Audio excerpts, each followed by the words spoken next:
Ecoanalítica. Balance del mundo económico. Con Román Losinski. Y Asdrúbal Oliveros, economista y socio director de Ecoanalítica. Asdrúbal, buen día, ¿cómo estás? Buenos días, Román. Un saludo para ti y para todas las personas que hasta ahora nos están oyendo.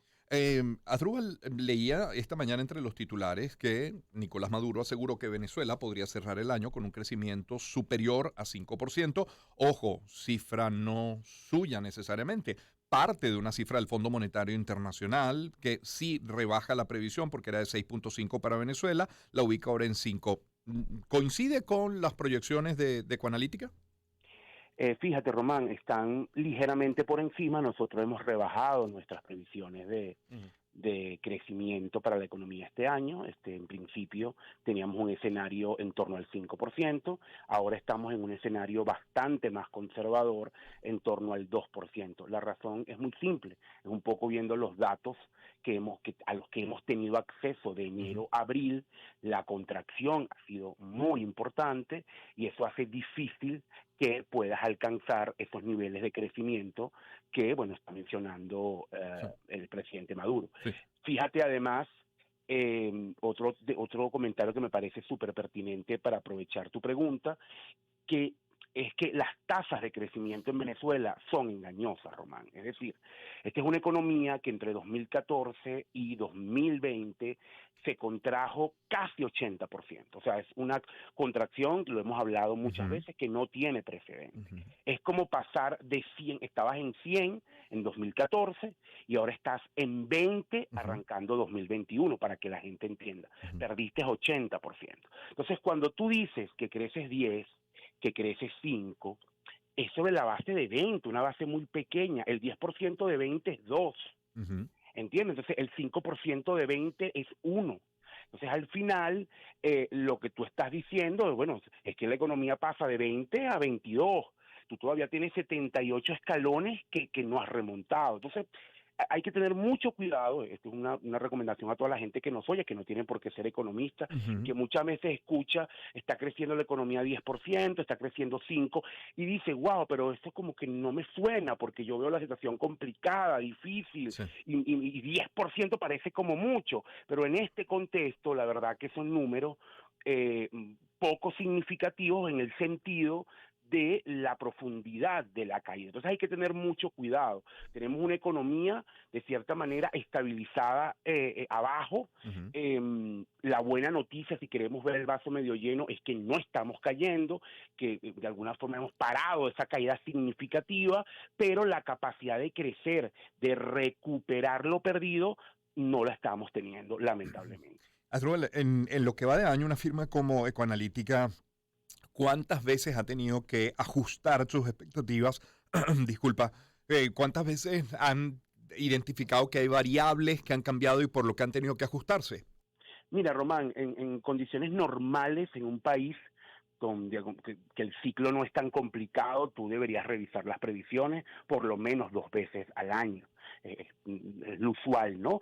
Después del COVID eso ha cambiado un poco porque la economía global se trastocó. Entonces, la verdad que hay mucha incertidumbre y muchas variables nuevas que antes no se tenían. Pero para el caso de Venezuela, nosotros en nuestro modelo, desde hace ya bastantes años, por el tipo de economía que tenemos, la revisión es trimestral. Nosotros sacamos un reporte trimestral de perspectiva y cada trimestre hacemos como un corte y revisamos la perspectiva. En nuestra revisión de abril, que acaba de terminar, porque obviamente termina el trimestre en marzo y luego tienes que tomar un tiempo para revisar todo, es que ajustamos estos niveles de crecimiento que te acabo de comentar, o nuestras previsiones, basado pues en el desempeño principalmente del primer trimestre. Claro. Asdrúbal Oliveros es nuestro invitado hasta ahora. Asdrúbal, leímos de la firma de un acuerdo para exportar gas a Eni y a Repsol, italiana y española, respectivamente, ocurrió el fin de semana. Debo preguntarte por los beneficios que eso pueda traer al país, porque ya revisamos, de hecho, en nuestra conversación de la semana pasada, el impacto que tiene, al menos en el tipo de cambio, la licencia Chevron. Entonces, ¿esta firma también trae algún beneficio para el país? Mira, sí, en el sentido de que si prácticamente tú replicas el acuerdo de Chevron, que creo que hay muchas similitudes en el sentido de que estas empresas van a poder exportar esos productos a Europa, van a poder cobrarlo, probablemente para mejorar los niveles de exportación reinviertan nuevamente, tienen que traer esos euros o esos dólares a la economía y probablemente lo van a vender en el mercado cambiario. Es una oferta adicional para el mercado cambiario que se une a la de Chevron, que se une a la del propio Banco Central, que se une, aunque es pequeña, a la de los exportadores venezolanos. Entonces, eso sí es un elemento que suma, no se puede negar, y que efectivamente contribuye a una mayor oferta de divisas que puede garantizar, no garantizar, no es la palabra, que puede ayudar a que el tipo de cambio se deprecie menos o la depreciación del tipo de cambio sea menor. Claro, a ver, podríamos verlo como que, claro, es mucho más lo que necesita el país, el Ejecutivo y nuestra economía, pero como que marca una ruta, marca una posibilidad. Sí, es algo que suma, Romano. O sea, al final estamos en una situación tan difícil y de una crisis tan compleja y el país es tan pequeño en términos de su tamaño como economía, que estos pequeños gestos o estas pequeñas dinámicas suman mucho. O sea, tú en el pasado, una empresa como Chevron, que está exportando 140,000 barriles, bueno, tú la verdad, la significación de eso en términos de la dinámica de flujo de divisas, estoy hablando cuando PDVSA producía 3 millones de barriles, eso no importaba mucho.